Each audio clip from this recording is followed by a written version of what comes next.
Hello everyone, कैसे हैं आप लोग। उम्मीद करते हैं अच्छे होंगे, चीज़ों को सीख रहे होंगे और सीखने का प्रयास कर रहे होंगे। आज आप लोगों के लिए मैं एक टॉपिक लेके आया हूं, एक्सपोनेंट। उससे पहले आप चैनल को सब्सक्राइब करें, वीडियो को लाइक करें। अगर आप इस वीडियो के माध्यम से कुछ सीख रहे हैं तो अपने दोस्तों को शेयर भी कर सकते हैं।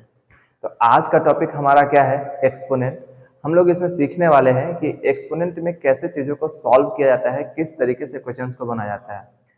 ये वीडियो चाहे वो क्लास में के 9th के बच्चे हों, 7 के बच्चे हों, 8 के बच्चे हों, 10th के बच्चे हों, या किसी भी कॉम्पिटिटिव एग्जाम की तैयारी कर रहे हैं आप, वो सभी के लिए ये जो टॉपिक है, ये जो इम्पोर्टेंट टॉपिक है, जो भी आगे आधा घंटा या फिर 1 घंटे का जो क्लास होने वाला है, उसमें ये आपके लिए बहुत इंपॉर्टेंट होगा। तो आइए हम लोग समझते हैं एक्सपोनेंट के बारे में कि कैसे एक्सपोनेंट को समझा जाता है, कैसे क्वेश्चन बनाए जाते हैं। एक्सपोनेंट होता क्या है, आइए समझ रहे हैं। सबसे पहले देखिए, जब हम लोग कभी कोई नंबर लिखते हैं और नंबर के ऊपर कोई पावर लिखते हैं, कोई भी नंबर के ऊपर कुछ पावर लिखा जाता है, तो हम लोग उसी को एक्सपोनेंट या पावर या रेडिकल्स के तरीके से जानते हैं, उसको हम लोग पावर कहते हैं। ठीक है, इसमें दो चीज आता है। इसमें क्या क्या आता है, एक तो पावर आता है, एक सर्ट्स आता है। ठीक है, सर्ट्स और इंडिसेस भी कहा जाता है। तो जब कोई नंबर रूट्स में होता है ना, ऐसे वाले, इसको सर्ट्स कहा जाता है, इंडिसेस इसको सर्ट्स कहा जाता है। खैर अभी इसका ये टॉपिक है नहीं, फिलहाल अभी पावर का टॉपिक है। इस पावर में इस एक्सपोनेंट को पढ़ने के लिए कुछ रूल्स हैं, जो बेसिक 6-7 रूल है, वो सबसे पहले आप लोग को आना चाहिए।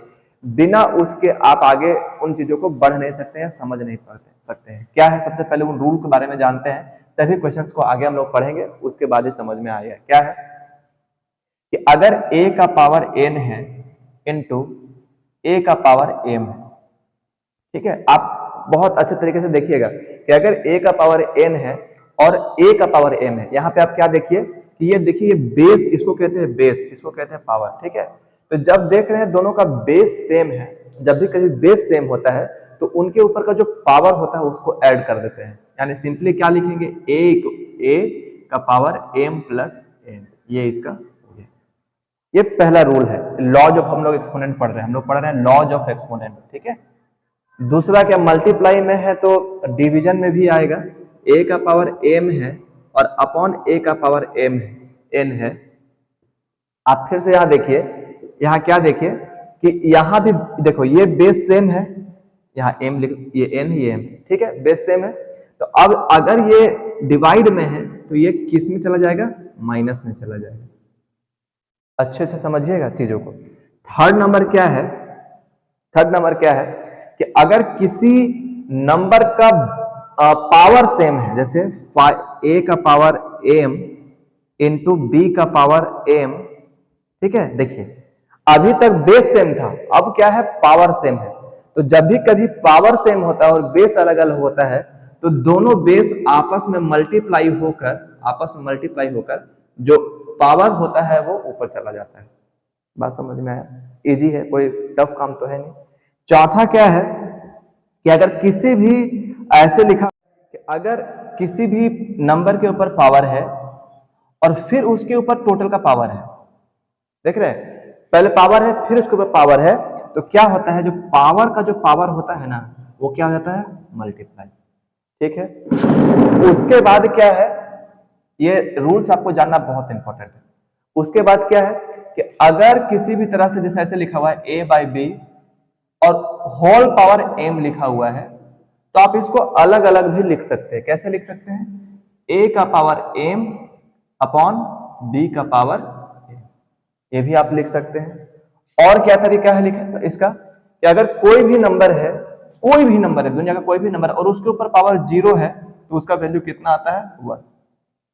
कोई भी पावर है और उसका वैल्यू क्या है, अगर 0 है वो पावर में, तो उसका वैल्यू कितना आएगा, उसका वैल्यू आएगा। और क्या है कि अगर किसी भी नंबर के ऊपर पावर ऐसे लिखा हुआ है, a का पावर -1 इनवर्स में, ठीक है, माइनस में पावर लिखा हुआ है, तो हमेशा याद रखना है क्या कि अगर पावर माइनस में है तो हमेशा वो पावर नीचे आके पॉजिटिव हो जाएगा, प्लस में हो जाएगा, चाहे किसी भी तरह का पावर लिखा हुआ हो। और लास्ट क्या है कि अगर जैसे यहाँ पे एक फॉर्मूला लिखा गया था, ये वाला फॉर्मूला, अगर ऐसे लिखा हुआ है ab का पावर m, तो आप इसको अलग अलग भी लिख सकते हैं, a का पावर m इंटू b का पावर m, अलग अलग भी कर सकते हैं। ठीक है, तो ये कुछ बेसिक फॉर्मूले हैं जो आपको आने चाहिए, जिसको लॉज ऑफ एक्सपोनेंट कहते हैं, और इसी फॉर्मूले के बेस से हम लोग सारे क्वेश्चंस को अभी आगे पढ़ने वाले हैं। ठीक है। अब चलिए इन फॉर्मूला के बेस पे कुछ क्वेश्चन लिया जाए, कुछ क्वेश्चन कैसे सॉल्व किए जाते हैं वो देखा जाए और सॉल्व करने के बाद चीजों को समझा जाए। ठीक है, आइए कुछ क्वेश्चन देखिए। ये क्वेश्चन है, आइए इसको सॉल्व करें। कितना इजी तरीके से सॉल्व होता है देखो। आप देख रहे हैं क्या, यहाँ क्या है, बेस है। तो जब बेस का फॉर्मूला है तो आपको मैंने भी पढ़ाया है कि अगर बेस है तो बेस में क्या होता है, ये दोनों का दोनों क्या होता है, एक हो जाता है और ऊपर का पावर 3/4 प्लस 1/4 हो जाता है। ठीक है, अब जब आप इसको सॉल्व करेंगे तो 3 का पावर कितना हो गया, 4/4 और ये कट के कितना आ गया 1, यानी 3 का पावर कितना आ गया 1, यही इसका क्या है आंसर। ठीक है, इसको अगर हम सॉल्व करें तो कैसे सॉल्व करेंगे कि सर आपने बताया था कि देखिए बेस सेम है लेकिन ये किस में है, डिवीजन में है। तो जब बेस सेम होता है और डिवीजन में होता है तो सब्ट्रैक्ट रहता है। सब्ट्रैक्ट कैसे करेंगे सर, 5 का पावर 1/3 माइनस 1/6। आप जब इसको सॉल्व करेंगे ना सर तो जो एलसीएम आएगा वो आएगा 6 या 2 माइनस 1, यानी इसको सॉल्व करेंगे तो 516 आएगा। ठीक है, इसको देखो, इसमें क्या है कि यहाँ देखो ये बेस अलग अलग है ना। मैंने ये भी फॉर्मूला आपको बताया कि अगर बेस अलग अलग है तो जो पावर है पावर सेम होगा। देखो तो पावर सेम है तो बेस को क्या करते हैं, आपस में मल्टीप्लाई कर लेते हैं। तो 3 × 7, ठीक है, और ऊपर में क्या 2/3, तो 7 या 21, 21 का पावर कितना 2/3, यही इसका क्या हो गया आंसर। बात समझ में आया, इजी तरीका था। अब इस क्वेश्चन को देखो कि ये क्वेश्चन कैसे सॉल्व होगा। बहुत इजी तरीका है सॉल्व करने का, आप समझते हैं क्या है कि 36 है। हम इसको ऐसे भी तो लिख सकते हैं कि सर ये 36 है ना, तो 36 को हम लिख सकते हैं 6 का पावर 2। ठीक है, और इसके ऊपर फिर क्या है, इसके ऊपर पावर है 1/2। तो सर आपने पढ़ाया था कि अगर पावर का पावर होता है ना सर तो उसको मल्टीप्लाई करते हैं। अगर पावर का पावर है यानी क्या हो गया 6, 2 × 1/2, ये कट के क्या आ गया 6 का पावर 1, यानी कितना 6 आंसर। देखो कितना इजी है। इसके बारे में बात करें तो बोले सर 64 जो है ना वो 4 का पावर क्यूब होता है। ठीक है, 4 का क्यूब जब हम करेंगे, 4 का क्यूब करेंगे तो 4 का क्यूब कितना होता है 64, और इसके ऊपर भी पावर कितना है सर, इसके ऊपर पावर कितना है 1/3, इसके ऊपर पावर कितना है 1/3। अगर 1/3 है सर तो आपने सिखाया था कि पावर का पावर क्या होता है मल्टीप्लाई, तो कर दो मल्टीप्लाई पावर का पावर। तो 4 जो है वो 3 × 1/3, ये कट गया 4 आया इसका आंसर। ये भी कितना इजी था सर आपने बताया। इसको देखो तो अगर हम 32 को 2 का पावर 5 लिखे, 2 का पावर 5 कैसे, 2 × 2 × 2 × 2 × 2 × 2 मल्टीप्लाई करो, 2 दूना 4, 2 8, 2 16, 2 32 आ गया। यानी हम 2 का पावर कितना लिख सकते हैं 5। तो अगर 2 का पावर 5 है और ये 1/5 है तो अगर हम इसको अगर मल्टीप्लाई कर दे वापस से 5 × 1/5 तो ये कट के कितना आ गया इसका आंसर 2 आ गया। तो ये भी फॉर्मूला आपको समझ में आ गया अच्छे तरीके से। ठीक है, कुछ और क्वेश्चन से लेते हैं। देखिए कुछ एक बहुत ही इंपॉर्टेंट रिजल्ट है, इसके बाद एक रिजल्ट और आएगा, वो जानना बहुत इंपॉर्टेंट है। क्या है देखो कि इसको हम लोग पढ़ते हैं nth रूट ऑफ a। ठीक है, nth रूट ऑफ a याद रखना, nth रूट ऑफ a। तो अगर ये nth root of a = b के बराबर है तो जो b है अगर हम इसका निकाल ले, अगर हमको a निकालना होगा तो यहाँ पे ये इस तरीके से है तो यहाँ पे b का पावर हो जाएगा, b का पावर हो जाएगा। कैसे हो जाएगा, यहाँ देखो, जब भी कोई nth रूट में होता है तो अगर कोई नंबर लिखा हुआ ऐसे तो इस नंबर को हम ऐसे लिख सकते हैं। इसका क्या मतलब है कि अगर कोई नंबर पावर में लिखा हुआ है तो उसको आप रूट के अंदर ऐसे n लिख सकते हैं। मतलब कहने का क्या कि अगर a का पावर 1/5 लिखा हुआ है तो हम उसको 5th रूट ऑफ a लिख सकते हैं। 6 लिखा है तो 6 लिख सकते हैं। उसी बेस पे अगर हम कोई निकालना है तो ये इसका रिजल्ट है, याद रखिए। यानी 2 का पावर 3 तो इसको हम क्या लिख सकते हैं 2 का पावर 1/3 लिख सकते हैं। ठीक है, आप चीजों को समझिए। देखिए अगर कुछ दिक्कत आता है तो पूछ भी सकते हैं आप। आगे बढ़े। ठीक है, अब दूसरा इंपॉर्टेंट, ये रहा इसका दूसरा इंपॉर्टेंट कॉन्सेप्ट। क्या है सुनो, देखो कि अगर a का पावर m/n है तो हमेशा एक बात याद रखना।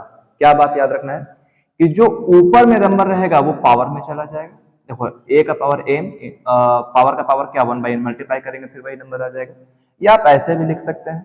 तो इतना अगर आपको नहीं समझ में आता है तो छोड़िए, लेकिन हाँ आपको देखिए ऐसे लिखा जा सकता है कॉन्सेप्ट में। अभी क्वेश्चन में हम लोग सॉल्व करेंगे, लेकिन याद रखना क्या कि जो नीचे वाला रहेगा ना वो यहाँ पे आ जाएगा और जो ऊपर वाला रहेगा वो मल्टीप्लाई में, मतलब वो पावर में चला जाएगा।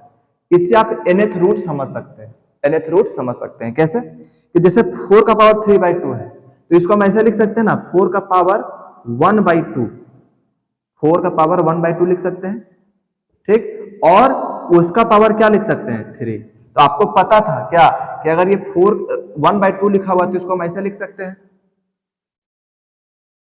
4, क्योंकि अभी आपको पता है कि ये चला जाएगा कहां पे, यहां पे चला जाएगा तो रूट में चला जाएगा। देखो ये फॉर्मूला के अनुसार, इस फॉर्मूला के अनुसार, और ये 2 है तो यहाँ 2 चला जाएगा, तो रूट में 2 लिखने की जरूरत नहीं है, ठीक है। और इसका पावर क्या, 3, इसका पावर क्या 3, तो इसको सॉल्व करेंगे तो 2 का पावर 3 कितना, इसका आया आंसर 8। समझो अच्छे से कि क्या बोल रहा है।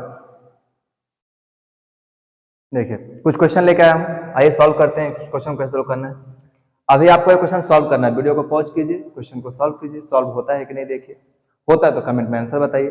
देखो क्या है, ये 32 है, तो हम अभी आपको बता चुके हैं कि इसको हम क्या लिख सकते हैं, 2 का पावर 5 और उसका पावर कितना 5 प्लस, मैंने एक आपको कॉन्सेप्ट बताया था कि अगर किसी भी नंबर के ऊपर पावर 0 है तो वो वैल्यू कितना आता है 1 प्लस, इस 64 का पावर 1/2 है, इसको रेडिकल, इसको हम लोग लिख सकते हैं रूट के अंदर क्या 64।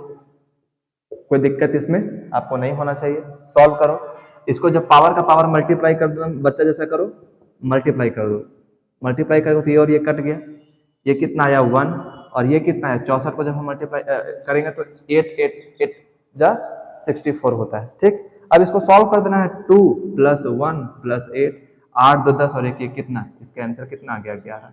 कितना इजी था, कितना इजी था ना। उस सेकंड क्वेश्चन को सॉल्व करते हैं, आओ समझते हैं। देखो 64 है, 125 है, तो इसको हम लोग क्या लिख सकते हैं बताओ।